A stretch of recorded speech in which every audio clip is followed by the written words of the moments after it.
You're supposed to focus on one thing, and sometimes it's the sound of the air conditioner. Maybe yours is just the white noise of the kids yelling at each other. You just I kind of try need to to. look for the space in between. Them yelling at each other actually it disturbs my emotional well-being. I can imagine.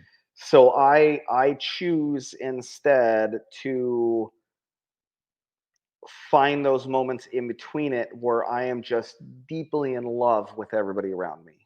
Okay. So my beautiful child who is only 9 months old, every single time he wakes up, he looks at me with a smile that is just the biggest smile in the whole world. And for a nap, like he prefers to take a nap with me. It's really hard to put him down otherwise. But if I lay him on my chest, he falls asleep. And then after he wakes up, he just looks at me and it's almost instantaneous. He wakes up and as soon as he like gets his bearings, he looks at me and goes, just big smile, like, I'm alive. Look at this. This is great.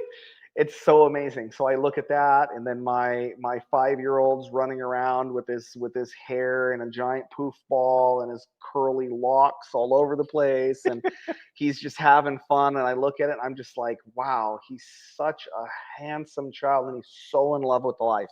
Look at the way he's running around, and he just wants what he wants, and he's running over and he pinches his sister so he can get what he wants. I'm not really thinking about the pinching. I'm trying not to think about the pinching.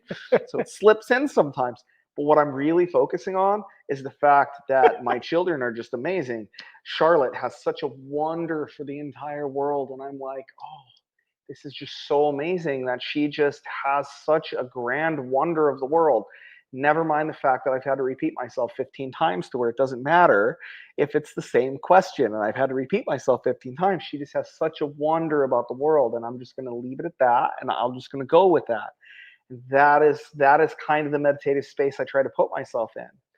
And then whenever I get to take them to the YMCA and we all go to the YMCA together, I go and I sit in the hot tub. And most people sit in the hot tub and they're like, you know, they're like in there and they're like, yeah, I get to relax and I get to relax my muscles. I sit in the hot tub. I put in earphones. I close my eyes. I don't even pretend anybody else is there.